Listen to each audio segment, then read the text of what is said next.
The knife froze in midair when I saw the forged signature. My own name, looped and perfect, on a document I'd never signed. For a second, the house fell utterly silent. No chatter, no clinking dishes, just the hum of the refrigerator and the sound of my pulse pounding behind my ears. I'd hosted Thanksgiving dinners in this house for 30 years, but that night, November 24th, 2022, West Hartford, Connecticut, the walls felt like strangers. Before we continue, please subscribe to the channel and tell us where you're listening from. Ethan was the one who called me irresponsible. He did it casually in front of everyone, his wife Sophie, my neighbor Martha, and two of my oldest friends, while scooping cranberry sauce onto his plate like nothing had happened. "Dad," he said, with that strained chuckle of his, "it's honestly irresponsible to sit on a $1.2 million property without making it work for you. You supper retired. Do something smart for once." The table went still. Martha glanced at me over her wineglass. She'd notarized the original trust deed years ago. She knew exactly what Ethan was poking at. I set my fork down slowly. "Excuse me?" He shrugged, not meeting my eyes. "I'm just saying, locking up that kind of equity is outdated. Sophie and I have plans. There are smarter ways to build a legacy than clinging to a drafty old house." Sophie leaned in with that saccharine smile of hers. "Wellness retreats are the future, Raymond. Imagine yoga weekends, Airbnb partnerships. It would be a goldmine." I gave a short laugh, hoping to diffuse it. "This house is paid off. It SEP's my retirement, not a startup incubator." Ethan smirked. "Retirement set's supposed to be comfortable, not stagnant." My jaw tightened. "Ethan, I worked 35 years to make sure this house stayed in the family. Comfortable is exactly what I earned." Sophia's sad smile didn't falter. "You have to move with the times. We've been talking to some people." I cut her off. "You've been talking to people about my house?" Ethan raised both hands, palms out, mock defensive. "Relax, Dad. We've just brainstorming." And then he said it, leaning back in his chair, the grin creeping up like a shadow. Not for long. The sound of silverware scraping plates stopped. George coughed awkwardly. Martha stared down at her napkin. It was just 5 words, but they landed like a verdict. That should have been my warning. I didn't sleep well that night. The radiator hissed like a whispering voice, and my mind kept replaying his tone. Not for long. Around 1:15 a.m. I went to my study. I've kept every mortgage document, tax return, and insurance policy neatly filed in a cherrywood cabinet since 1996. Years as a civil engineer trained me to think in ledgers and paper trails. I've always believed every dollar leaves a breadcrumb, if you're disciplined enough to follow it. But that night, my discipline wasn't enough to prepare me for what I found. Tucked between my property tax receipts and insurance binder was a crisp envelope from First Eastern Bank, dated November 10th. I hadn't opened it. Inside: "Thank you for your home equity line of credit application, $300,000. We are processing your loan documents." I froze. I don't have any HELOC. I never applied for one, and then my eyes caught it, the signature page. Raymond Whitaker in bold blue ink, dated November 7th, 2022. Perfectly forged. The knife in the kitchen. Ethan's smug tone. Sophie's retreat fantasy. All of it clicked together like snapping a lock. Someone had filed for a $300,000 line of credit on my home, using my name. I flipped the page again, scanning the details. Loan application reference, #HELOC, 1122 4987, property 37 Fairmont Lane, West Hartford, Connecticut 06117, collateral primary residence. It was my house, my retirement, my life's work, and someone, my own son, was trying to leverage it. The betrayal didn't hit like a thunderclap. It seeped in, slow and cold, like November rain through a cracked window. Ethan had always been ambitious but careless with money. Back in March, he bragged about a house flip project in New Haven, said he'd net $50K easy. I later overheard Sophie on the phone complaining they'd sunk $37,000 into renovations and still hadn't sold. At the time, I chalked it up to youthful overreach. Now I saw desperation. I pulled out my phone. The Thanksgiving voicemail light blinked, a new message. I pressed play, Sophie Sepp's voice. Make sure the paperwork sifts ready before Christmas. Once Dad signs the transfer, it's done. Transfer, she said transfer. My blood ran cold. I sat at my desk until dawn. Every old receipt and ledger splayed out around me like pieces of a crime scene. I underlined the envelope's postmark. Nov 10. I circled the loan number in red. I scanned the forged signature. It was practiced. Someone had taken their time. Ethan had grown up watching me sign documents for mortgage refinancing. He must have memorized the flourish.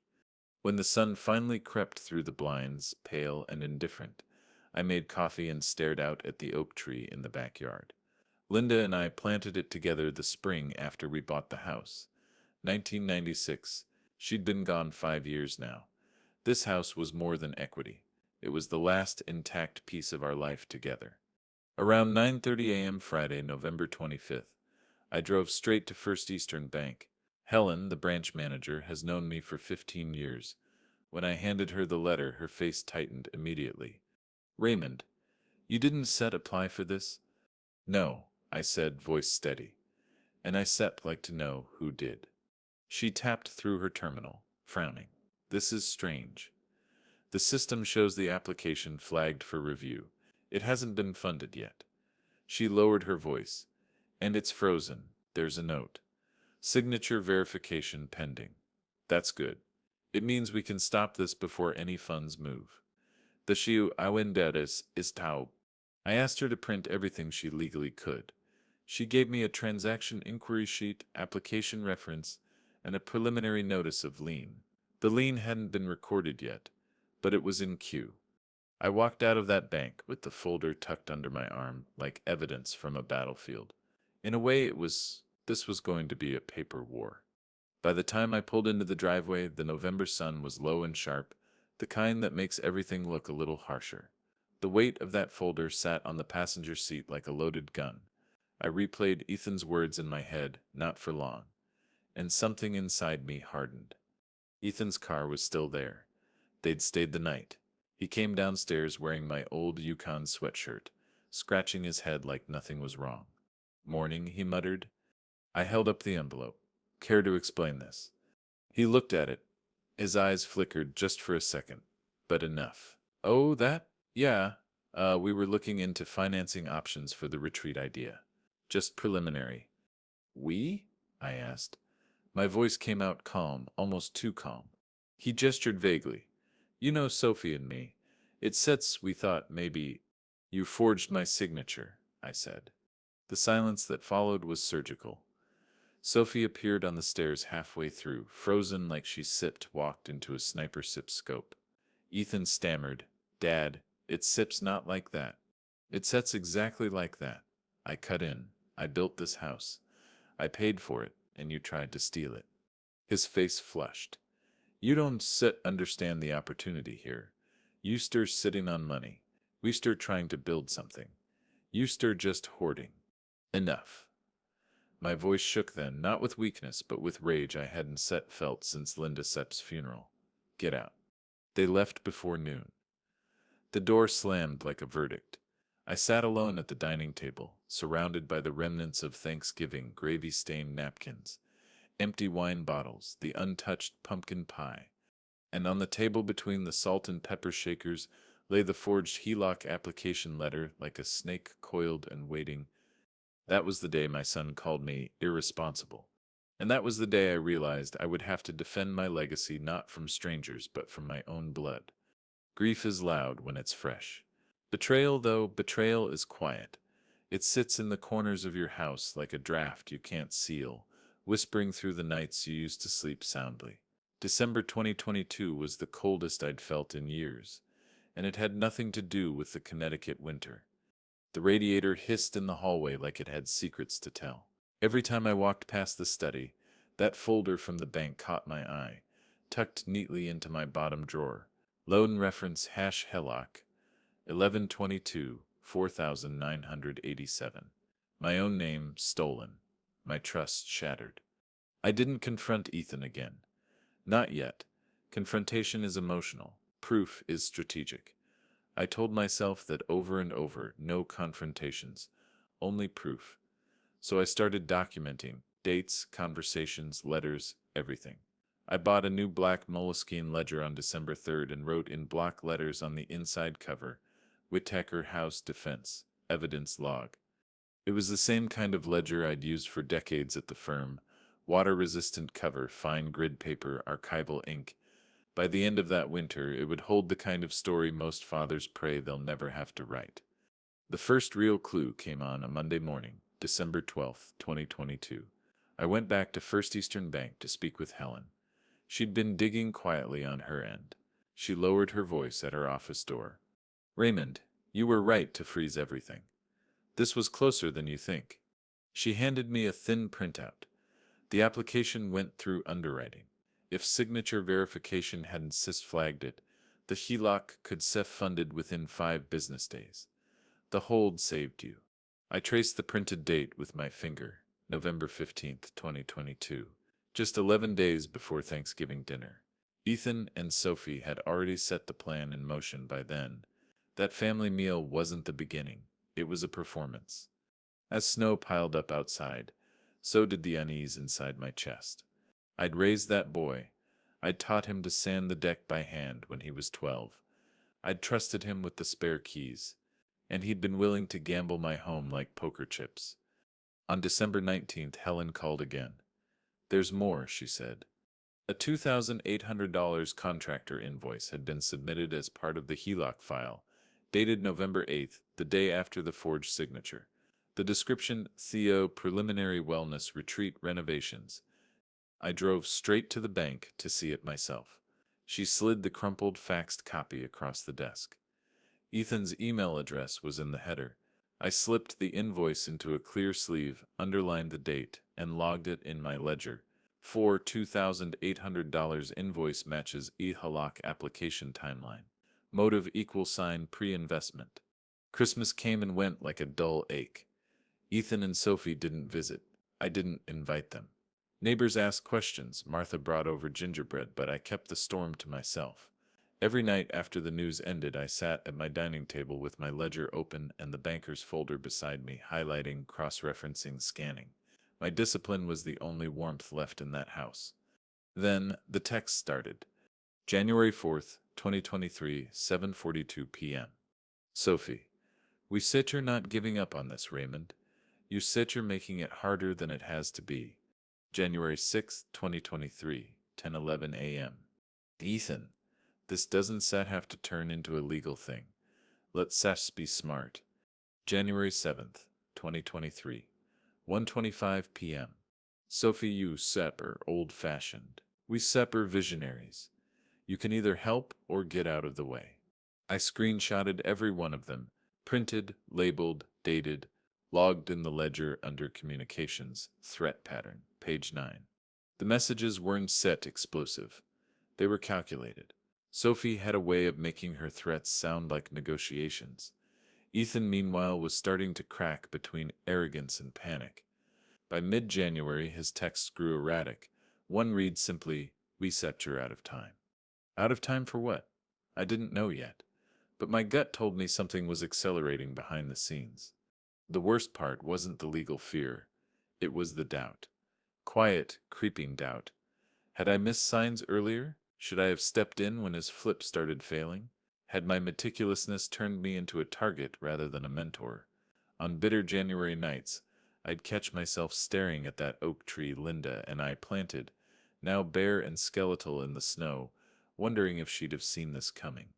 By late January, I began calling in allies. Martha, my neighbor, has notarized half the documents I've signed in my adult life. She's sharp and, more importantly, discreet. I invited her over under the pretense of a coffee catch-up on January 28th. When I laid out the bank letter, the forged signature, and the invoice, she didn't blink. I knew something was off at Thanksgiving, she said, stirring sugar into her mug. Sophie was talking like she already owned the place. She almost did, I replied. Martha leaned back, thoughtful. You said you're doing the right thing, Raymond. Build your paper wall. Don't set or let them know how high it is until they crash into it. That became my mantra. February 2023 was a blur of quiet, methodical steps. I ordered a full title search through George's firm. George is a lawyer I've known since college. Good man, no patience for liars. He called me on February 14th. Ray the Cloud isn't set on the title yet, but if that HELOC had gone through, you would have had a recorded lien before Christmas. It was that close. I remember sitting in my car in the parking lot, the snow melting on the windshield, listening to his voice echo through the speaker. 11 days. That's all that had stood between me and losing control of my home. 11 days and a lucky signature verification flag. That night I wrote in my ledger, PBC, 15 timeline confirmed. Betrayal initiated early novel. Thanksgiving =, confrontation pivot. Winter =, documentation stage. Doubt roar weakness. Doubt =, signal. I closed the book, turned off the lights, and let the radiator hum. The house didn't feel safe yet, but it felt fortified. For the first time since that Thanksgiving dinner, I wasn't just reacting. I was preparing. Winter had been a season of doubt, but spring would be the season I started fighting back. The first time I heard Sophie's voice say the word transfer, it didn't echo like a threat. It echoed like a deadline. It was January 30th, 2023, a Monday night, cold and razor sharp. I'd just come in from shoveling the front walk, boots dripping meltwater on the tile. My phone blinked with a new voicemail. Unknown number. I pressed play. Her voice was low, hurried. Once Dad signs the transfer, it's set's done. Just make sure the notary doesn't set to ask questions this time. I stood there in my hallway, snow dripping off my coat, the voicemail playing again and again on speaker. Transfer, not loan, not idea. Transfer, that was the moment the doubt crystallized into certainty. They weren't giving up, they were regrouping. I opened my Moleskine ledger on the dining table and wrote across the top of the new page in bold letters. Voicemail, Jan 30, 2023. Sophie, transfer confirmation. Then I played it one more time, using an old digital recorder from my engineering days to capture the message externally. Timestamped. I labeled the file evidence_03_Jan30_VM.wave and stored it on a USB stick, tucked inside the hollow base of Linda's old ceramic lamp. I'd started hiding backups because I knew exactly how sloppy Ethan could get when cornered. By early February, the ledger had become my fortress. Each page was another brick, another layer of protection. Page 16 held the voicemail transcript. Page 17 held copies of their text threats, printed and annotated. Page 18 had Helen's signature verification report. Page 19 contained the $2,800 contractor invoice. Everything was dated, cross-referenced, tabbed, and indexed. Years as an engineer had taught me that structure isn't just about strength, it's about survivability under stress. On February 5th, 2023, I changed the locks. It was a Sunday morning, icy wind howling through the bare oak branches outside. I hired a locksmith I'd known for years. Gary, local guy, trustworthy. He handed me the new set of keys at 11:42 a.m. exactly. I logged the change in the ledger, including the invoice number #2247 and Gary's signature as a witness. By noon, Ethan Sipp's key no longer worked. I didn't tell him. I wanted the silence to do the talking. 3 nights later, February 8th, I got my answer, around 9:17 p.m. As I was grading some engineering textbooks for a side tutoring gig, I heard the deadbolt jiggle. I muted the TV. The porch light spilled over Ethan's shape, fumbling at the door like he was still entitled to walk through it. I waited until he knocked, sharp, irritated. Then I opened it, chain latch still on. Keys don't set work anymore, I said flatly. He looked genuinely thrown. What the hell, Dad? This is my house, I replied. Access revoked. His jaw clenched. Sophie was behind him in their SUV, glaring through the windshield. You can sit just... I can, and I did. I shut the door. In the ledger that night, under incident log, unauthorized entry attempt, I wrote, February 8th, 2023. 9:17 p.m. Ethan tried old keys. Chain latch engagement. Witness, self. Motive, entitlement. This wasn't paranoia anymore. This was containment.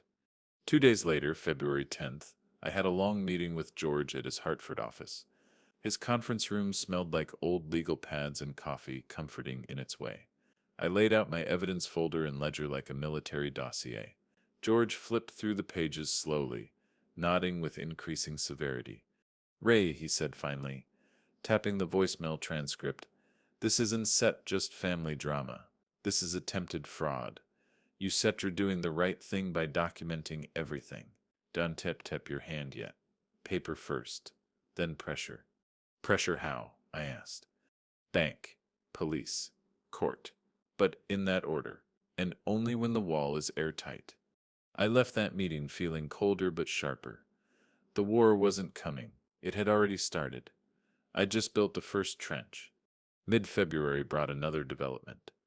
Martha called me one afternoon, voice tight. "Ethan came by while you were out," she said. "He asked if I notarized something for him. Something about the house.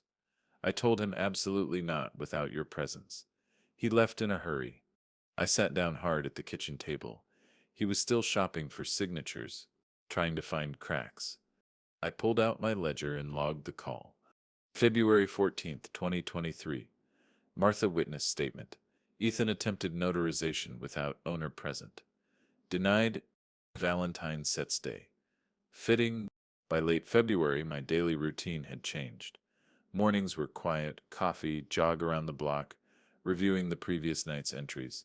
Afternoons, I visited the bank or courthouse, gathering more supporting documents. Evenings, I backed everything up onto 2 encrypted drives and updated the ledger. There was a strange comfort in the ritual. I wasn't just reacting anymore. I was preparing the ground for something bigger. One evening, February 25th, I sat by the dining table, oak tree outside black against the snow. I ran my hand over the Moleskine's thick spine. It was already half full: receipts, transcripts, invoices, legal notes, dates. Linda would have laughed at me for treating it like a military campaign, but she would have understood. She always respected discipline. I whispered quietly, to no one but the empty room, "Let them try." That same night, a thought crossed my mind like a beam cutting through fog. If they're willing to forge signatures and push transfers, what happens when they realize they can't outmaneuver me quietly? That thought would prove prophetic. On March 1st, 2023, I made my first legal move. I filed an official fraud affidavit with First Eastern Bank, notarized by Martha, witnessed by Helen. The affidavit included copies of the forged HELOC application, the voicemail transcript, and a timeline of Ethan and Sophie's documented attempts. Helen called me afterward. "Raymond, this freezes everything. Any new applications touching this property are locked pending investigation. You did the right thing." I logged the filing on PG 36, fraud affidavit filing, March 1st, 2023. The wall was rising, brick by brick. By the time the snow began to thaw in early March, the ledger had transformed from a notebook into a shield, and as the days lengthened, so did my resolve. Ethan thought I'd break down. Sophie thought I'd fold. They had no idea who they were up against. By spring, my mornings no longer smelled like coffee. They smelled like printer ink and manila envelopes. Mid-March 2023 turned my house into a legal war room. Where family photos used to hang, now there were corkboards layered with timelines, property records, and color-coded sticky notes. This wasn't just about protecting my home anymore. It was about building a fortress on paper. On March 15th, I finalized the fraud affidavit packet. 24 pages of notarized testimony, loan documents, voicemail transcripts, and screenshots. Helen double-checked every page at the bank. Martha notarized the final signature. George reviewed the legal phrasing to ensure it would hold up if things escalated. When I slid that heavy envelope across Helen's desk, she looked at me like she knew what it meant. "This locks everything, Raymond," she said quietly. "Once this goes into the system, there's systems no way for them to sneak anything through without setting off alarms." "Good," I replied. "I want alarms." The bank initiated a fraud freeze on March 16th. From that point forward, any transaction touching 37 Fairmont Lane would be flagged, reviewed, and locked pending my authorization. A new alert appeared in the county clerk's system: property fraud protection notice. Failed March 16, 2023. I logged the case number #FP 32648 on page 41 of my ledger, under a fresh tab labeled Defense Infrastructure. April came in wet and raw that year. On April 3rd, George and I filed a police report at the West Hartford precinct. I remember the smell of the lobby, bleach and wet boots, and the way the desk sergeant's eyebrows lifted when he read Ethan's name. "Your own son?" he said softly. "Yes," I answered, steady. "And his wife?" He nodded, typed slowly, and asked for copies of the forged documents. I handed over the same packet I'd given the bank, with an additional cover letter George had drafted citing Connecticut General Statutes Section 53A 139, forgery in the second degree. I logged the report number #WH 2023-04471 that afternoon. April 14th, 2023, was the day Ethan's motive finally came into sharp focus. I was sitting on my porch reviewing my ledger when George called. "You're not going to believe this," he said. "The New Haven flip? It's officially underwater. They listed it for $295,000, but they owe $332,000 after the contractor overruns and carrying costs. Ethan's on the hook for $37,000 personally. Sophie's credit's tied in too. They're cornered now." I didn't say anything for a moment. The spring rain was tapping against the porch roof like a metronome. "That's why they went after the house," I finally said. "Exactly," George replied. "They saw your equity as their bailout plan." I hung up and wrote in my ledger, "Porty, 49, motive confirmed. Ethan and Sophie financial collapse. HELOC = escape route." It wasn't about opportunity. It was about desperation. Late April, I took my next quiet step. Securing the title, George and I filed a lis pendens, a legal notice indicating pending litigation, on April 26th.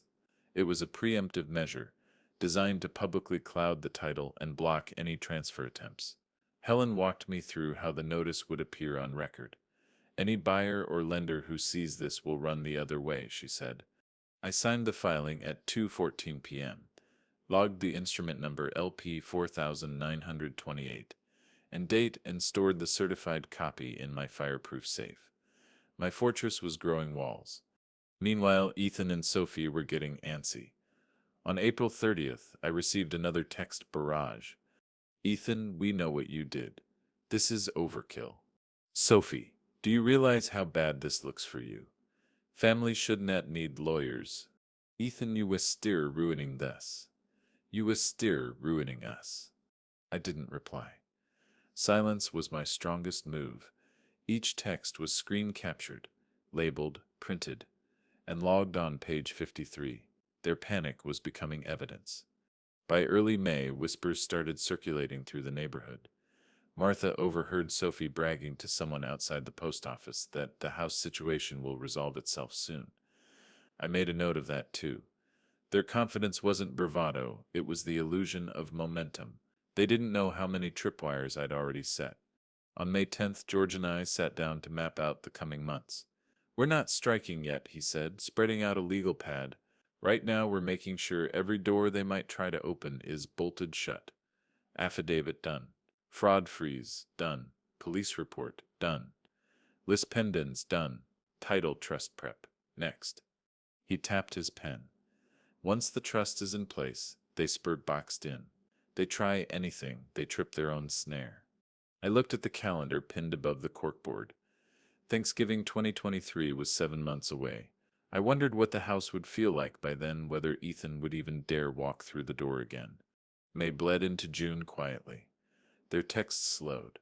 The nights grew warmer. I spent evenings on the porch with my ledger, cataloging everything like a wartime historian. And then, on June 21st, the summer solstice, a letter arrived that made me stop mid-sip of coffee. The envelope was addressed to Estate of Raymond Whitaker. I stared at it for a long moment. "I'm not dead. There is no estate." Inside was a preliminary title inquiry from a law office in New Haven, an inquiry typically sent when someone is preparing to purchase or transfer property.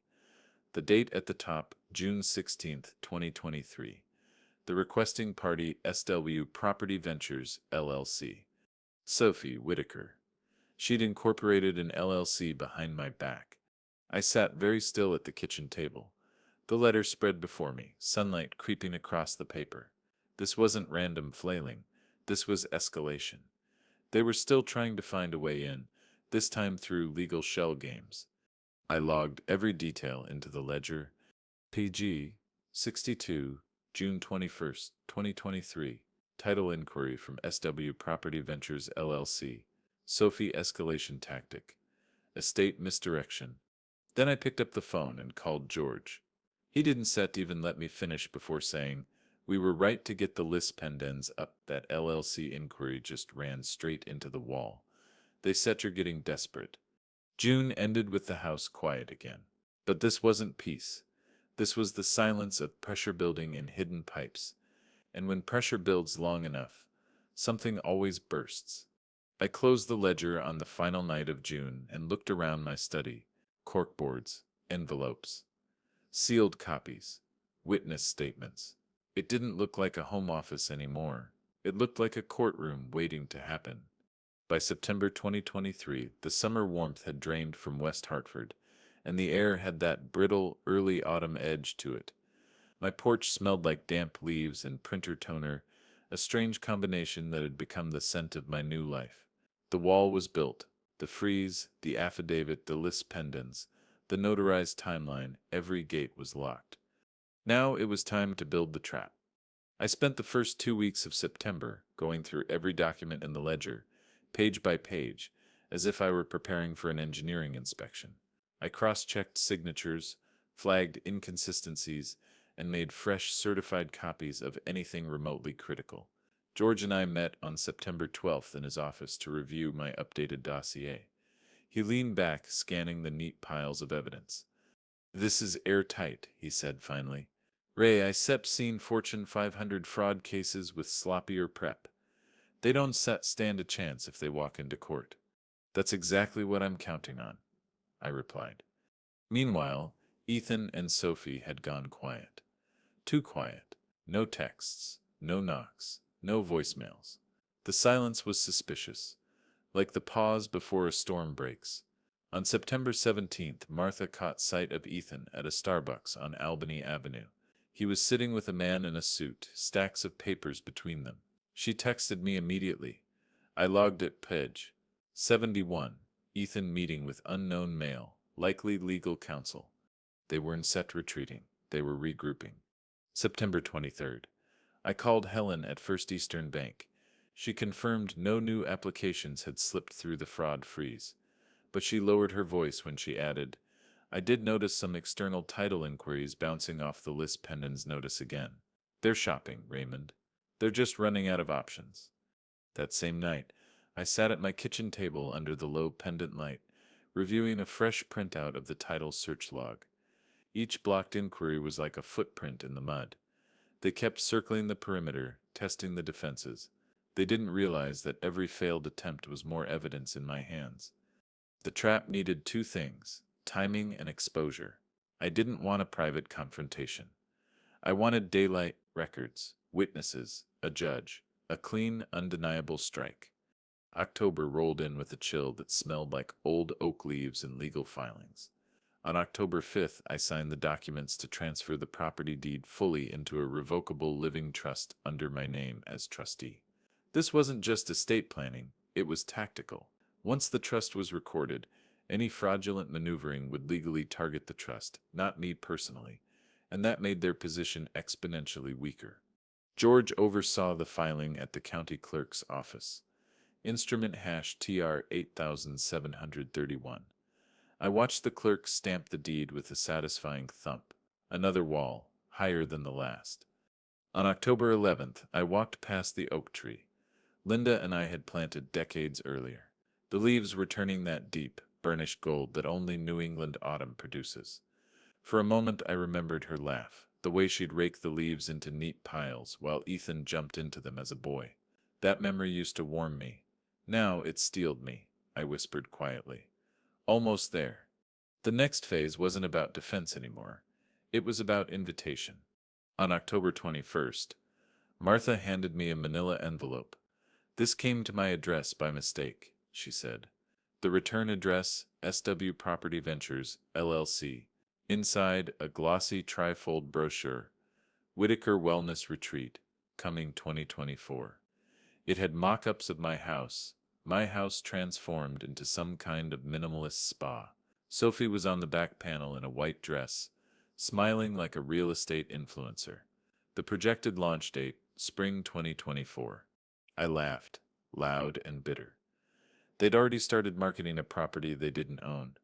I logged everything carefully. Poured. 78. Marketing brochure. SW Property Ventures. Date. October 21st. 23. Evidence of premeditation. I made 3 certified copies, scanned the original, and stored it in my fireproof safe. The trap was practically setting itself. Halloween weekend brought the final piece. On October 28th, a letter arrived addressed to the estate of Raymond Whitaker again.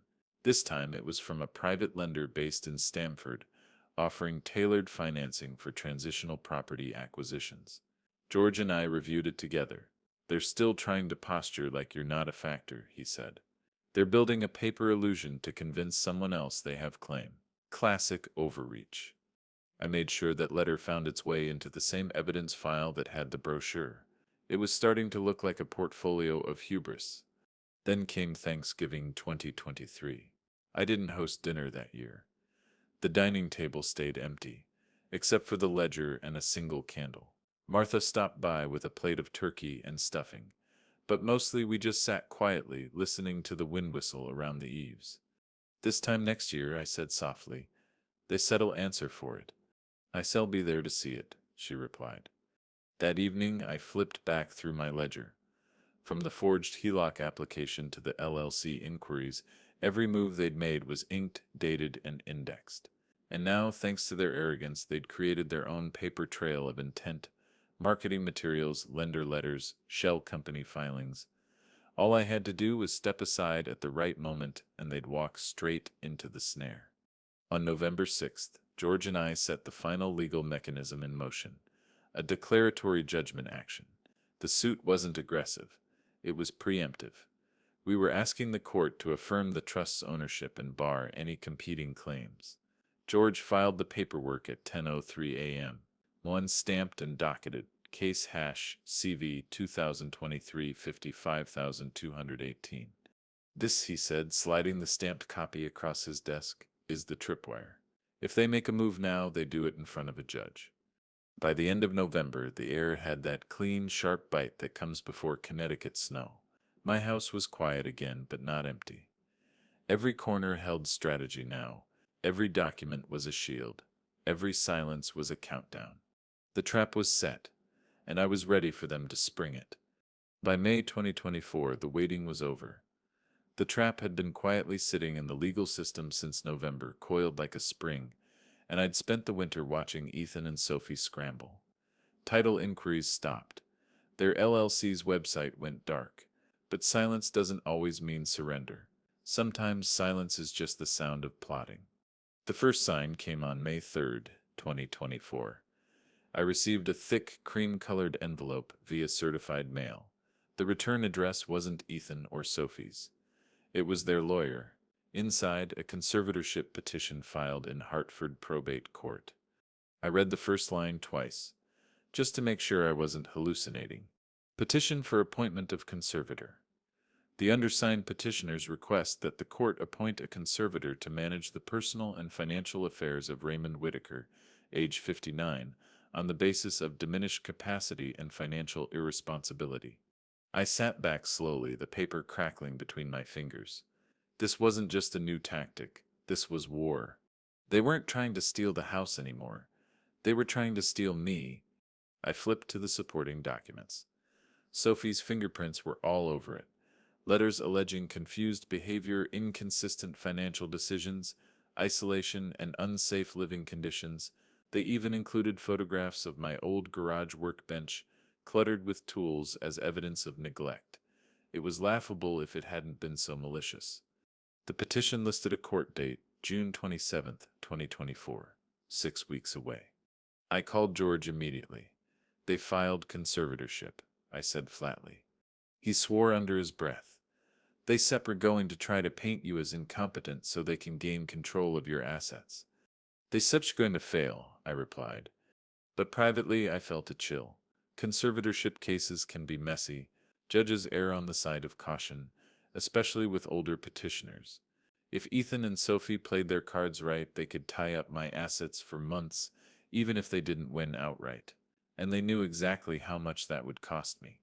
I spent the next week preparing.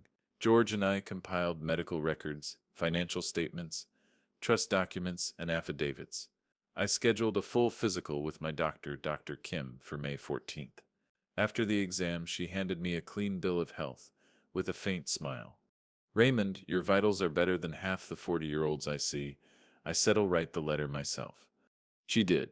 The letter was short, precise, and devastating to their petition. Mr. Whitaker exhibits no signs of cognitive impairment or diminished capacity. He is fully capable of managing his personal and financial affairs. Dated May 14th, signed and sealed. I logged the letter carefully. Page 101, Dr. Kim Capacity Letter, Exhibit A. Meanwhile, I quietly built my next line of defense, my daily routines. Starting mid-May, every morning at 6:30 a.m., I jogged 2 laps around the neighborhood block, rain or shine. Neighbors saw me. Martha waved. Helen spotted me twice on her way to work. I wanted witnesses to my stability, not just documents. I also scheduled weekly lunch meetings at a cafe downtown with old colleagues.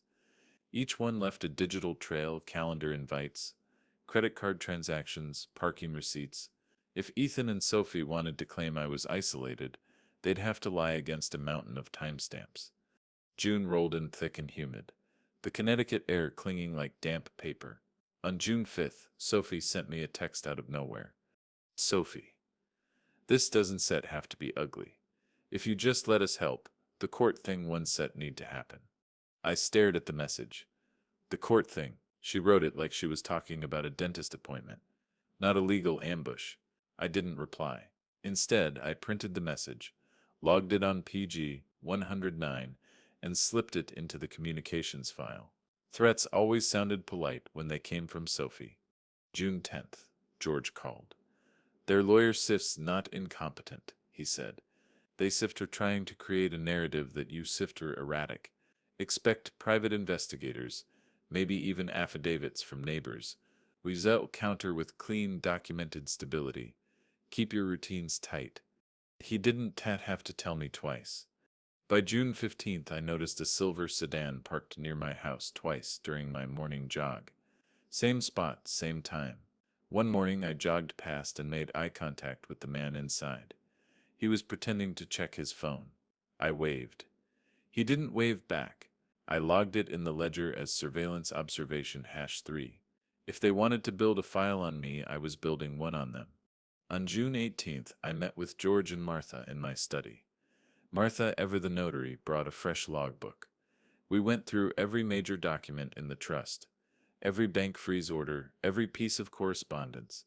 They're trying to knock over a steel wall with a paper spoon, Martha said dryly.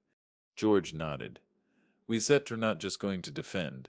We are going to turn this into a counterattack. They picked the wrong battleground. Probate is still a courtroom. Evidence wins. June 20th, Ethan left a voicemail that sounded more like a performance than a message. Dad, this isn't set it personal. You start making bad choices and people are worried. You need guidance. We can make this easier. I saved it, transcribed it, and filed it under communications. Coercion attempts, page 117. By June 24th, 3 days before the hearing, my house was cleaner and more organized than it had ever been. The study was immaculate. The lawn was trimmed. Receipts and bank statements were arranged in neat stacks. Not because I cared what Sophie thought, but because optics matter in court. June 26th, the night before the hearing. I couldn't sleep. I sat by the oak tree in the backyard, the air thick with summer humidity. Linda's wind chimes clinked softly in the dark. For a moment I felt the weight of it all, years of discipline, betrayal, and quiet, methodical defense, pressing down like the humid air. But underneath that weight was something else. Resolve. They thought they could trap me with lies. What they didn't realize was that every move they made became another nail in their own coffin. The petition was their boldest play yet, and in less than 24 hours it would become their biggest mistake. The morning of January 14th, 2025, was so cold it made the courthouse steps crack underfoot. West Hartford winters have a way of humbling you. Gray skies, biting wind, and silence that swallows sound. I arrived at Hartford Superior Court at 8:15 a.m., sharp, wearing my late father's wool overcoat, ledger tucked inside my briefcase like a concealed blade. This was the day the trap would spring. The hearing room wasn't grand like in the movies. It was smaller, wood-paneled, fluorescent lights buzzing faintly overhead. A single Connecticut state flag drooped behind the judge's bench. But for me, this room might as well have been an arena. Ethan and Sophie were already seated at the petitioner's table when I walked in. Sophie wore a cream blazer, hair tied back like she was posing for a lifestyle magazine. Ethan looked tired, dark circles under his eyes, fingers tapping nervously on the table. Their lawyer, a slick man named Callahan, shuffled papers like a card magician. He didn't look at me. Sophie did. She smiled, that thin, performative smile. It didn't reach her eyes. George met me at the defense table. He adjusted his tie. You ready? I opened the briefcase just enough to glimpse the black moleskin ledger resting inside. Every page, every receipt, every voicemail. Yes, I said quietly. Let's finish this. The judge entered at 9:01 a.m. sharp. Honorable Judith Calhoun, mid-60s, silver hair, reputation for patience paired with zero tolerance for nonsense. She glanced over the docket. This is Whitaker versus Whitaker. Petition for conservatorship, counter-motion declaratory judgment, and related property claims. Counsel, are we ready to proceed? George rose smoothly. Ready for the respondent, Your Honor. Callahan echoed for the petitioners. The first hour was Callahan's show. He tried to paint me as unstable, cherry-picked voicemail transcriptions, dramatic readings of Ethan's concerns, and photographs of my cluttered garage. Sophie played the role of the worried daughter-in-law, dabbing her eyes with a tissue at strategic moments. Ethan chimed in occasionally with vague comments about my confused decision-making and isolation. I sat still, hands folded, letting them perform. Then Callahan presented what he called the Wellness Project Vision Packet. It was a binder full of Sophie's marketing materials for the so-called Whitaker Wellness Retreat. Brochures, mock-ups, projected revenue statements. He tried to spin it as a family legacy project that I was supposedly too rigid to understand. Judge Calhoun raised an eyebrow. Counsel, are you seriously introducing projected spa revenue as evidence of incapacity? Callahan coughed. Your Honor, it demonstrates a pattern of financial mismanagement. She cut him off. It demonstrates your client's cyst ambition, not his incompetence. Move on.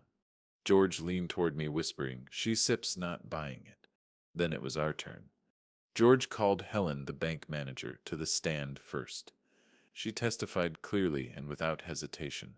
On November 10th, 2022, a HELOC application was filed for $300,000 using Mr. Whitaker's name and property. Signature verification flagged it as forged. The loan was frozen and reported as suspicious. She held up the bank's notarized report. Mr. Whitaker immediately filed a fraud affidavit on March 1st, 2023, which remains active. Callahan tried to poke holes, asking if Helen could prove Ethan was behind it. She calmly replied, the email address on the contractor invoice submitted with the application was Ethan Whitaker's personal Gmail. We printed it at the time. She handed the document to the clerk. The sound of the stapled pages being passed to the judge echoed like footsteps in a cathedral. Next, Martha. She testified about Ethan showing up at her door in February 2023, trying to get documents notarized without my presence. She was calm, methodical, and devastatingly clear. He seemed nervous, she said. I told him I wouldn't notarize anything without Raymond there. He left quickly. Then George played the voicemail. Sophie Sipp's voice filled the courtroom speakers. Once Dad signs the transfer, it's set as done. Just make sure the notary doesn't set us ask questions this time. No dramatics, no commentary, just the words hanging in the stale courtroom air. Ethan's head dropped slightly. Sophie crossed her arms. George turned to the judge. Your Honor, that voicemail was received January 30th, 2023. It was logged, transcribed, and submitted under Exhibit C. The original file is stored on an encrypted drive and was independently time-stamped. Then came the ledger. I took the stand briefly to authenticate it. George held it up like an artifact. Mr. Whitaker, can you explain what this is? It stumps my ledger, I said simply. I began keeping it in December 2022 after discovering the forged ELOC application. Every entry is dated and cross-referenced to either a physical document, a digital file, or a notarized statement. He flipped to key pages. Poor $2,800 contractor invoice dated Nov 8, 2022. 36. Fraud affidavit filing March 1st, 2023. Hedge 62. Title inquiry from Sophie Sipps's LLC, June 21st, 2023. POG 78. Marketing brochure evidence. P. 101. Dr. Kim Sipp's medical letter. PIDGE 1117. Coercive voicemail transcription. The judge scanned a few pages herself. This is meticulous, she said. It accepts who I am, Your Honor, I replied. Then came the knockout. George presented the trust deed transfer from October 2023, along with a declaratory judgment filing from November. Your Honor, he said, by the time the petitioners filed for conservatorship, Mr. Whitaker had already legally fortified his property and financial position. The petition is not only baseless, it's a transparent attempt to circumvent the legal protections already in place. This isn't concern. This is strategy, fraudulent strategy. Callahan sputtered something about family misunderstandings, but it was too late. The judge had seen enough. She leaned forward slightly. Mr. Whitaker, she said, addressing Ethan, did you at any point have authorization to file a HELOC application, create marketing materials, or pursue title inquiries on your father Sepp's property? Ethan hesitated. His mouth opened, closed, opened again. I thought it was understood, he finally muttered. Her voice was icy. Nothing in property law is said understood, said Mr. Whitaker. Either you had authorization, or you didn't set, did you? Silence. She set down her pen. Petition denied with prejudice. The court finds no evidence of incapacity. Furthermore, this case file will be referred to the district attorney's office for potential investigation into fraudulent activity surrounding the petitioner's attempted dealings with the property at 37 Fairmont Lane. The words hit the room like a gavel strike. Sophie went pale. Ethan stared straight ahead, jaw tight. George exhaled slowly beside me. It's over, he whispered. But it wasn't set just over. It was just every document, every sleepless night, every frigid jog in the dark. It all led to this moment. They'd tried to paint me as incompetent. They'd tried to steal my home, and in a courtroom under buzzing fluorescent lights, their lies collapsed under the weight of the truth, page by page. As we left the courtroom, the January wind sliced across the plaza. George clapped a hand on my shoulder.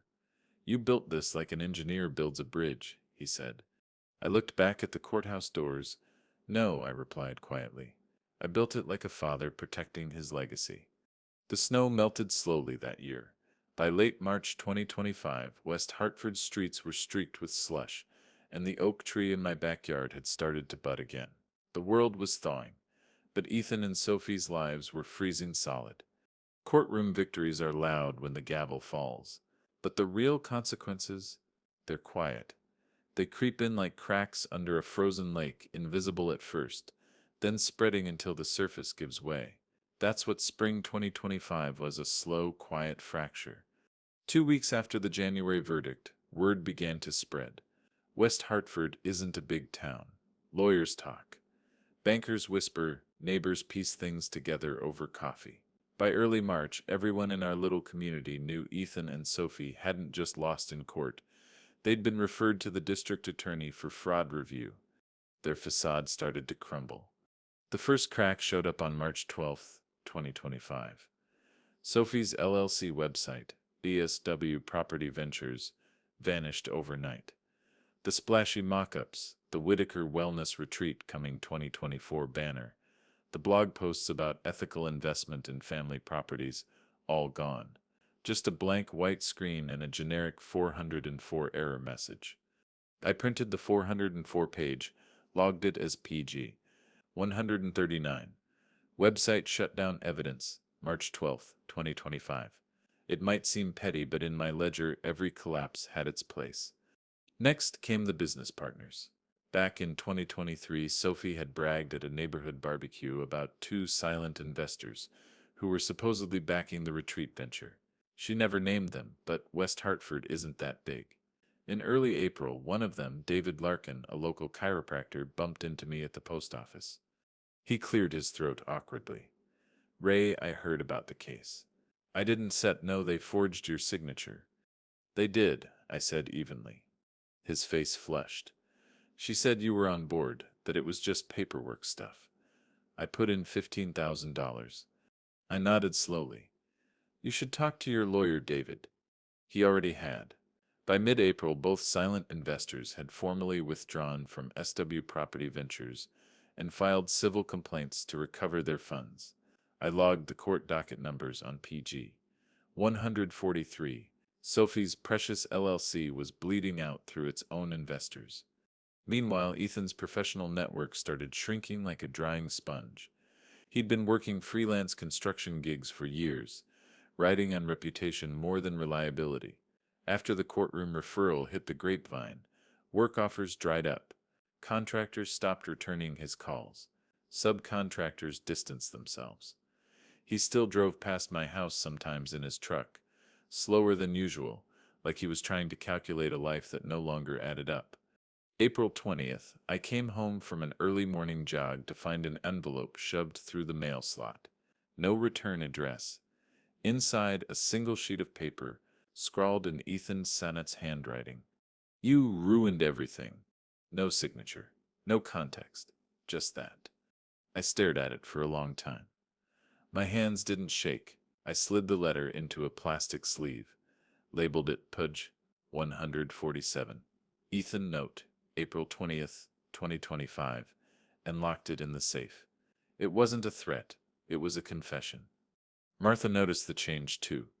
She came by on April 23rd with her garden gloves still on, dirt smudged across her cheek. "They siphoned fighting in the driveway," she said. "Loud, about money, I think. I heard Sophie yell something about the day Sep's office, Sep, and day you lied to me." She shook her head. They such turning on each other. That didn't surprise me. Their whole scheme had been built on shared ambition and mutual greed.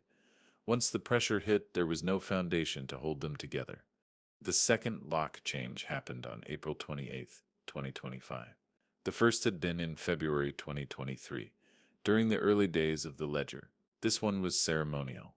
The case was over, the petition crushed, and my property was mine again, legally and symbolically. Gary the locksmith came back, older and grayer, and handed me the new keys at 2:06 p.m. I wrote in my ledger, PG 150. Lock change #2, April 28th, 2025. Post-judgment security protocol. Ethan's key had stopped working years ago. But this was a clean slate. By May, the social tide had turned fully against them. Sophie had always thrived on image community boards, Instagram posts, charity brunches, but whispers follow faster than hashtags. Her reputation didn't just take a hit, it collapsed. She resigned from the West Hartford Wellness Committee for personal reasons on May 3rd. Her last Instagram post was dated April 30th, a filtered sunset with a caption that read, "Sometimes storms clear the path." By mid-May, the account was gone. Ethan withdrew even further. I heard from Martha that he'd moved into a small rental on the other side of town. Cheaper, quieter, he'd stopped driving past the house. He wasn't rebuilding, he was retreating. One warm Saturday evening in late May, I stood on my porch watching the sunset filter through the oak branches. The air smelled like fresh-cut grass and distant barbecue smoke. I thought about the Thanksgiving night when Ethan called me irresponsible. I thought about the forged signature, the cold nights with the ledger, the courtroom verdict. This wasn't triumph. It wasn't gloating. It was something colder and cleaner: finality. They had cracked their own facade. All I had done was hold up the mirror long enough for everyone else to see. Justice doesn't always arrive with trumpets and headlines.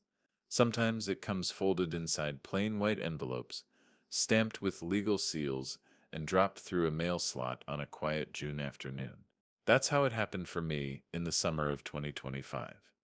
On June 12th, the first restitution check arrived. It was tucked inside a cream envelope from the Hartford County Restitution Division. $12,000, certified funds made out to me, with case hash CV 2020-350, 5218, printed cleanly in the memo line. I remember holding it under the kitchen light, tracing the embossed seal with my thumb. For years, Ethan and Sophie had tried to drain my life through paperwork. Now the paperwork was bleeding them dry. I walked straight to First Eastern Bank that afternoon. Helen was behind the counter as usual, hair pinned neatly, her eyes lighting up when she saw the check. "First one?" she asked, taking it from me. I nodded. "Feels strange," I admitted. "I still not used to the system working in my favor." She smiled faintly as she stamped the deposit slip. "You built the system in your favor, Raymond." She was right. The restitution wasn't a surprise. It was the slow-motion result of every affidavit, every docket entry, every notarized page of that ledger. Back in March, after the DA's office finished its fraud review, they brokered a restitution agreement to avoid criminal prosecution. Ethan and Sophie had agreed to repay my $48,000 in legal fees over the course of 6 months, structured, monitored, enforceable. June's check was the first. July, August, September, October, and November would follow. $8,000 each until the ledger was balanced. June 19th. I sat at my dining table with the ledger open to page 155, restitution log. I wrote carefully, June 12th, 2025, $12,000 received, first payment. Hartford County Restitution Division. Check hash 88,213. The act of writing it felt almost ceremonial. For years I'd logged betrayals, attempts, attacks. Now I was logging their consequences. The mail slot became a kind of metronome that summer. On July 10th, the second envelope clacked through, $8,000. On August 14th, the third. Each time I made the same walk to the bank, nodded at Helen, deposited the funds, and logged the entry with precise handwriting. I didn't gloat. I didn't celebrate. I just documented. Like I always had. Justice was being carved in paper. By September, I noticed subtle changes in myself. Not dramatic ones, quiet ones. I jogged without glancing over my shoulder. I left the porch light off at night without feeling uneasy. I started sleeping through the night. The war had ended, but more importantly, my nervous system finally believed it. One particularly warm September evening, I sat on the porch with Martha and George. Fireflies drifted through the humid air. George raised a glass of iced tea. "You know," he said, "most people never get this kind of closure. They lose the house, or the money, or their peace. You got all three back." I looked out at the oak tree, its branches full and dark against the twilight. "I didn't get them back," I said softly. "I defended them before they could be taken." Martha nodded slowly. "You built a wall out of evidence," she said, "and they ran right into it." September 25th brought the fourth payment. By then, Ethan and Sophie's lives were drifting further and further from mine. I didn't hear from them. No letters, no notes, no appeals, just the steady rhythm of repayments. Each check wasn't just money. It was an acknowledgement of defeat, written in their own signatures. October 17th, fifth payment. I deposited it on a crisp Friday afternoon. The air smelled like wood smoke and damp leaves. Helen handed me the receipt with a knowing smile. "Almost done," she said. "Almost," I agreed. The final payment arrived November 22nd. 2025. It was a cold Saturday morning, frost dusting the porch railings. I found the envelope waiting when I returned from my jog. Inside, a certified check for $4,000, completing the $48,000 total. Taped to the check was a single post-it note in Ethan's handwriting. Paid. Restored done. No apology, no emotion, just closure. I stood there for a while, envelope in hand, watching the winter sun slant across the porch floor. There were no fireworks, no grand catharsis, just quiet, earned justice. I logged the entry at PG 163, restitution complete. I underlined it twice. Then, for the first time since November 2022, I closed the ledger and didn't immediately set it on the desk. I placed it carefully on the top shelf of the bookcase, next to Linda's ceramic lamp where it belonged. The war was truly over. Later that evening, Martha stopped by with a pie.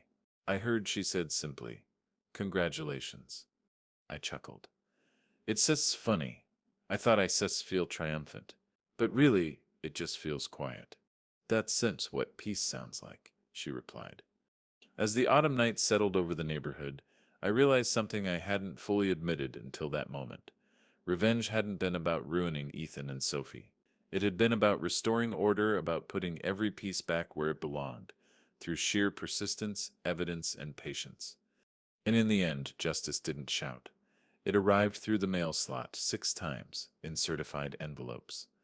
The first cold breeze of autumn always carries a particular scent in West Hartford: dry leaves, chimney smoke, and that faint metallic hint of the season turning. By late September 2025, my house was quiet again. Not cautious quiet, not battle quiet, peaceful. The ledger sat closed on the top shelf. Restitution payments were complete, and the trap that had once been my only line of defense was now just part of my story. My mornings had returned to their old rhythm: coffee at dawn, jog around the neighborhood, a quiet hour with the paper before the day began. But something fundamental had changed. I wasn't looking over my shoulder anymore. I was looking forward. On October 3rd, I drove to Greenwood Cemetery on the edge of town. The trees lining the entrance had started their annual transformation, fiery oranges, yellows, and reds forming a natural archway over the gravel path. I parked near Linda's grave and sat for a long time in the car, engine ticking softly as it cooled. This visit had been a long time coming. I walked the familiar path to her headstone, hands in the pockets of my wool coat. Her name was carved cleanly into the granite, simple and elegant. I knelt down, brushed away a few stray leaves, and placed a single white chrysanthemum at the base. "Hey, Lynn," I said softly. The air was still, its steps over. I told her everything. Not because I believed she could hear me, but because she'd been part of the story all along. The house was the legacy we built together. The oak tree in the backyard, the deed, the memories, they were all pieces of the life we'd built over decades. Ethan and Sophie's betrayal had threatened to corrupt that legacy, but it hadn't. I had rewritten it. Not through vengeance alone, but through persistence, clarity, and discipline.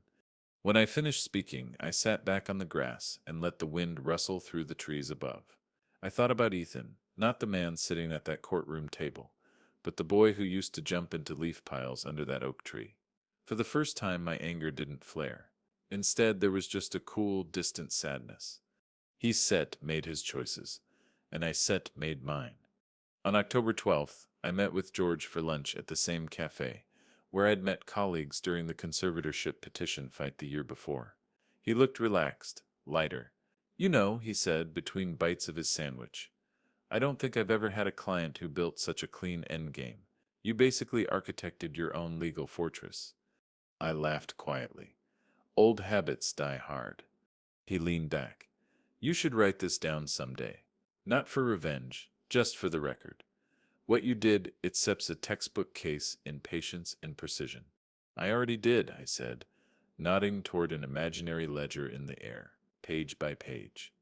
October 20th was the first time I hosted Thanksgiving planning at my house again.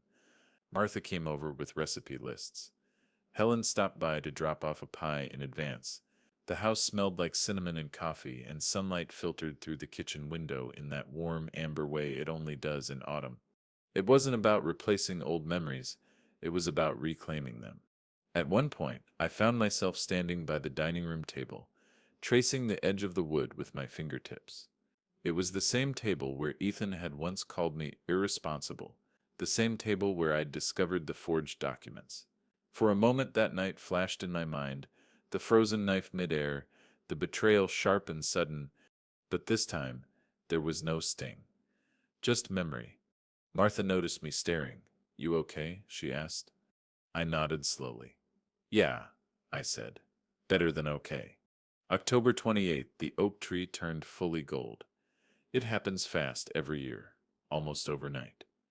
I stood on the porch that morning with my coffee, watching the sunlight pour through the branches.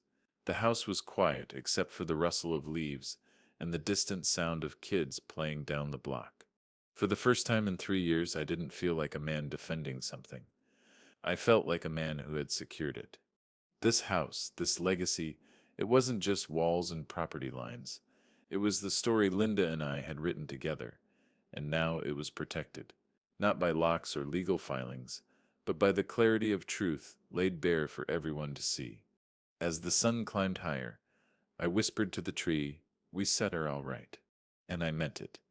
Justice didn't arrive for me with fireworks. It came folded in half, tucked inside government envelopes, stamped with Hartford County seals, and slipped quietly through my mail slot. It was June 12th, 2025, a Thursday afternoon, when the first restitution check landed on my doormat. $12,000. Certified funds. The memo line read, Case hash CV 2023 55,218, restitution payment 1 of 4. I stood by the door for a long moment, turning the envelope over in my hands. For years, Ethan and Sophie had tried to hollow out my life through documents and signatures. Now those same tools were being turned against them. It was poetic and almost absurdly quiet. I walked to First Eastern Bank that same afternoon. Helen was at the counter, sharp as ever. "First one?" she asked, already glancing at the check. "Yeah," I said. "Feels different." She stamped the deposit slip, slid it back across the counter, and smiled faintly. "You earned this, Raymond, piece by piece." She was right. This wasn't luck. This was the slow result of every affidavit, every notarized statement, every page of the ledger. Months earlier, the DA's office had offered Ethan and Sophie a choice prosecution or structured restitution. They'd chosen to repay my legal fees, $48,000 total, in 4 certified installments, June through September, to avoid charges. I logged the deposit meticulously on Pidgey. 155, restitution log. June 12th, 2025. $12,000 received. Check hash 88,213. Hartford County Restitution Division. For 3 years, I'd logged betrayals. Now I was logging consequences. July 10th, a Friday morning, the second envelope arrived. $12,000 again. The summer air was thick and humming with cicadas as I made the now familiar walk to the bank. No drama, no spectacle, just a quiet rhythm of justice. August 14th, the third payment came. $12,000. I deposited it the same afternoon, logged it carefully, and filed the receipt behind the previous 2. By then, the restitution envelopes had become like seasonal markers. Summer sunlight, heavy air, the muted clack of the mail slot as they arrived. Helen started greeting me with a knowing smile. "Third one," she set say. "Third one," I vist answer. By September, something subtle shifted in me. Not loud, not cinematic, quiet. My jogs were easier, my sleep deeper. I no longer checked the porch light twice before bed. The war was ending not with a bang, but with the steady scratching of pen on paper. September 22nd, the final restitution payment arrived. $12,000, the last installment. The envelope was slightly crumpled, the handwriting rushed. Inside, attached with a paperclip, was a single post-it note in Ethan Sech's handwriting. "Paid, we stir done." No apology, no explanation, just the words of someone finally facing the consequences of their choices. I didn't smile. I didn't sit gloat. I just walked the familiar route to the bank, deposited the check, and came home to log it one last time. BG 163, September 22nd, 2025. Final payment received. Total $48,000. Restitution complete. Then, for the first time since this all began in November 2022, I closed the ledger slowly and didn't put it back on my desk. I placed it on the top shelf of the bookcase, beside Linda's ceramic lamp. That spot had been empty for years. Waiting, it wasn't evidence anymore, it was history. That evening the neighborhood was bathed in warm, late September light. Martha dropped by with a slice of apple pie. We sat on the porch watching the oak tree catch the last sun of the day. "It's really over," she said quietly. "It's over," I agreed. George called later that night. "So," he said, his voice half teasing, "how does it feel to officially beat your son in court, outlast him legally, and get every dime back?" I laughed softly. "Honestly, it feels quiet." "Quiet 'cept's good," he replied. "Quiet means you won." He was right. Revenge hadn't been about making Ethan and Sophie suffer. It had been about restoring order, taking back what they tried to take, through patience, precision, and relentless paper. That September evening, I stood in my study looking at the now empty desk. For years it had been my battlefield: envelopes, affidavits, printouts, legal filings. Now there was just a clean wooden surface. I ran my hand across it slowly. Justice wasn't loud. It was measured. It was documented. It arrived in envelopes one by one until the balance sheet of betrayal was finally closed. Outside, the leaves were just starting to turn. Fall was arriving, and for the first time in a long time, I wasn't fighting the season. I was ready for it. The first cold breeze of autumn carries a very particular scent in West Hartford: dry leaves, chimney smoke, and that faint metallic edge that says summer is truly over. By the final week of September 2025, my house had finally settled into a silence that wasn't watchful anymore. It was earned. The restitution was complete. The ledger sat closed on the top shelf beside Linda's old ceramic lamp. My mornings had returned to their steady rhythm: jog at dawn, coffee by the kitchen window, a quiet hour with the newspaper. But it wasn't the same as it had been before the betrayal. Something deeper had shifted. For the first time in nearly 3 years, I wasn't bracing myself for the next blow. I was breathing forward. On September 27th, I drove to Greenwood Cemetery. The trees along the entry road were just starting to blush orange and red, a preview of the riot of color October would bring. I parked under a sycamore, the engine ticking softly as it cooled, and walked the familiar gravel path toward Linda's headstone. I'd avoided this visit for a long time, not because I couldn't face it, but because I wanted to come when the war was truly finished. I knelt by the grave, brushed away a scatter of crisp leaves, and placed a single white chrysanthemum at the base. "Hey, Lynn," I murmured. "It's done." I told her everything. The courtroom, the envelopes, Ethan's post-it note, the clean ledger, not because I believed she could hear me, but because she had been part of this legacy from the beginning. The house, the oak tree, the deed, they were our life's work. Ethan and Sophie's betrayal had tried to overwrite that story. I'd spent 3 years writing it back, line by line. By the time I stood, the sun had dipped low enough that the headstones cast long shadows across the grass. A cool breeze rattled the dry leaves. I felt no anger, no bitterness, just a quiet, solid sense of completion. On October 2nd, George and I met for lunch at a small cafe downtown. He'd been with me through the ugliest legal moments, from affidavits to courtroom cross-examinations. That day he looked relaxed for the first time in years. "You know," he said between sips of black coffee, "most people never get to rewrite their story like this. They either lose their home or their peace, or both. You got it all back, Ray." I smiled faintly. "Not back, I protected it." He chuckled. "Semantics, but fair." We sat for a while, watching the leaves swirl outside. For 3 years, everything had been about documents, hearings, ledgers, proof. Now the evidence existed, but it no longer defined me. It secured me. That weekend, October 4th, Martha came over to plan the Thanksgiving dinner. It would be the first time in 3 years that I'd host it without tension humming beneath the table. She brought a notepad covered in recipes, and Helen dropped by unexpectedly with a fresh pie. The kitchen filled with the warm scent of cinnamon, sugar, and early autumn sunlight filtering through the window. It wasn't about erasing the past. It was about reclaiming it. At one point, I found myself standing by the dining table, the same table where Ethan had once called me irresponsible. My fingers traced the grain of the wood.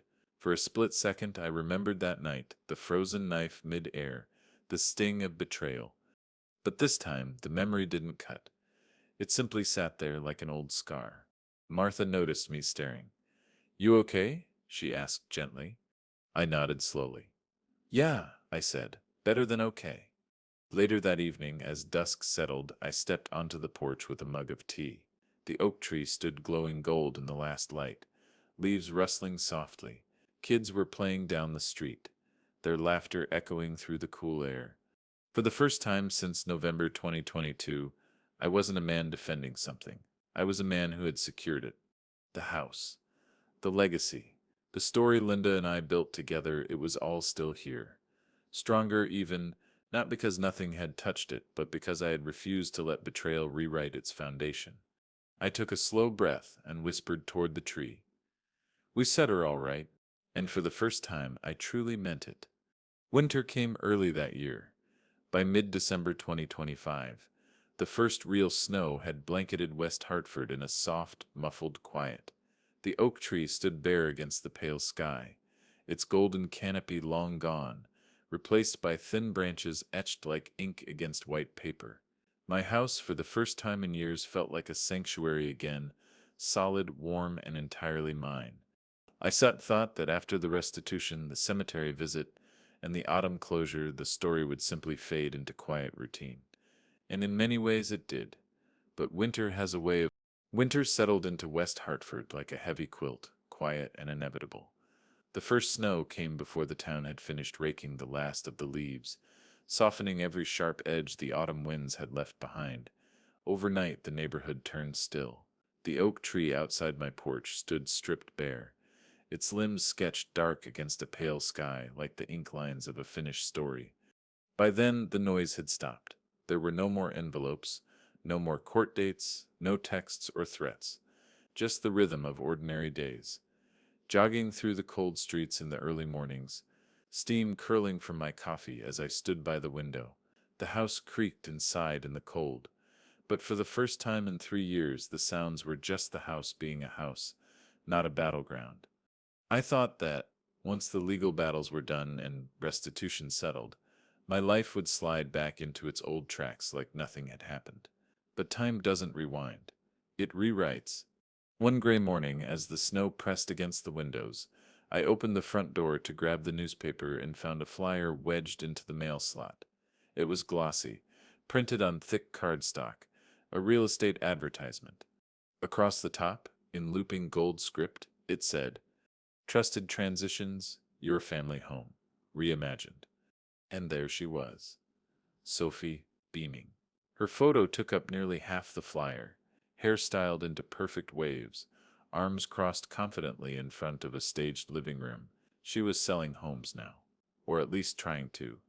For a moment, I just stared at it. Then a low laugh escaped me, not bitter, not cruel, just disbelieving irony. After everything, the forged loan, the retreat scheme, the courtroom defeat, she'd pivoted to selling a dream she'd tried to steal.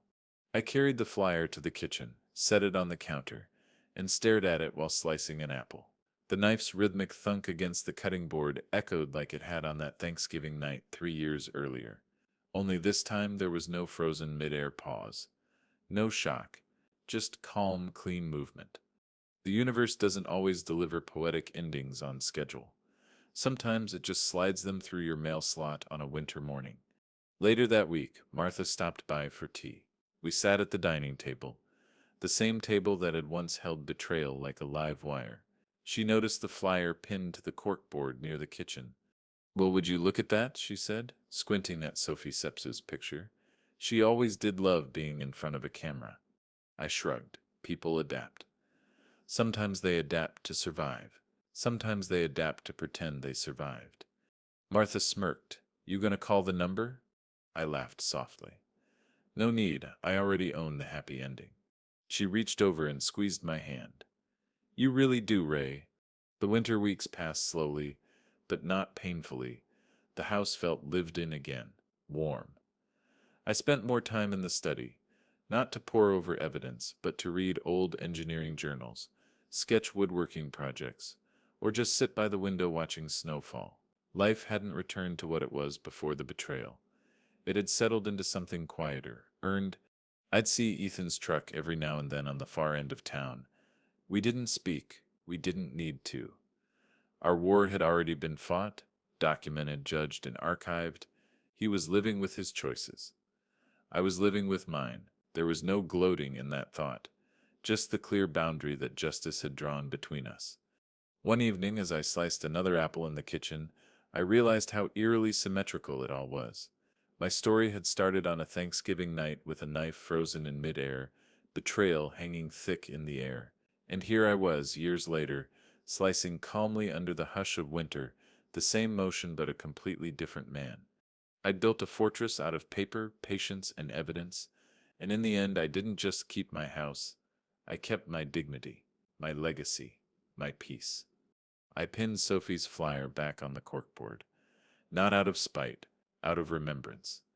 A small, quiet reminder of how close I came to losing everything, and how methodically I took it back. Looking around the kitchen that night, the warm light bouncing off the wooden cabinets, the sound of the furnace humming softly through the house, I felt something settle deep inside me. Not triumph, not relief, just a steady calm. You didn't lose me, I thought, staring at Sophie's photo. You gave me away. And I took myself back. Outside, the snow continued to fall, covering the street in a soft, endless white. Inside, my story had finally, quietly, reached its last line. The story didn't end with a courtroom gavel, or a restitution check, or even that winter flyer. It ended one quiet evening, long after the noise had faded. The snow outside had crusted over, hard and glittering in the streetlights, and the house was warm in that way old homes get when the furnace has been humming all day. I was alone in the study. No stacks of papers this time. No legal folders. Just me, a mug of black coffee cooling slowly on the desk, and the old ledger sitting on the shelf beside Linda's lamp. For months it had rested there, untouched. But that night I reached up, brought it down, and laid it flat on the desk. The leather cover had softened from years of handling. When I opened it, the smell of ink and paper rose up like a familiar ghost. Page after page, every betrayal, every date, every piece of proof, a 3-year map of a war I hadn't asked for but had fought anyway. I ran my fingers along the lines of careful handwriting. Thanksgiving betrayal, November 2022. Fraudulent HELOC discovery. Voicemail transcript logged. Affidavits. Locks changed. Legal steps. Restitution payments. Final tally. Every step was there, carved into paper with the same meticulousness that once built bridges and roads in my engineering days. I'd never been a man of chaos. I'd been a man of plans. Even in revenge, I stayed who I was. I turned to the final page. Blank, clean, waiting. For a long time I just stared at it. The house creaked softly, wind pressed against the window, the world outside frozen still. I thought about everything that had happened. Ethan's arrogance, Sophie's manipulation, my sleepless nights, George's steady counsel, Martha's loyalty, Helen's quiet help, the courtroom showdown, the silent envelopes, the flyer. It all led here. I uncapped my pen, and in my slow, deliberate handwriting wrote the last entry. This ledger is closed. No dates, no signatures, just a statement of fact. I let the ink dry, then closed the cover gently. It didn't feel like slamming a door. It felt like setting down a heavy weight I'd carried for far too long. The kind of weight you forget you're carrying until you finally release it. I slid the ledger back onto the shelf, not as a weapon anymore, but as a record. A testament to the quiet, relentless power of discipline, evidence, and boundaries. I didn't need it to protect me now. It had already done its job. I turned off the desk lamp and walked to the living room. The house was quiet except for the faint ticking of the clock on the mantel. I sat down in my old leather chair, the same one I'd avoided during the worst nights because sitting still meant thinking too much. Now, sitting still meant something else, peace. Through the window, I watched the streetlight cast its yellow cone over the frozen sidewalk. Snow glinted like crushed glass. A car passed slowly, tires crunching on the icy road, and then silence returned.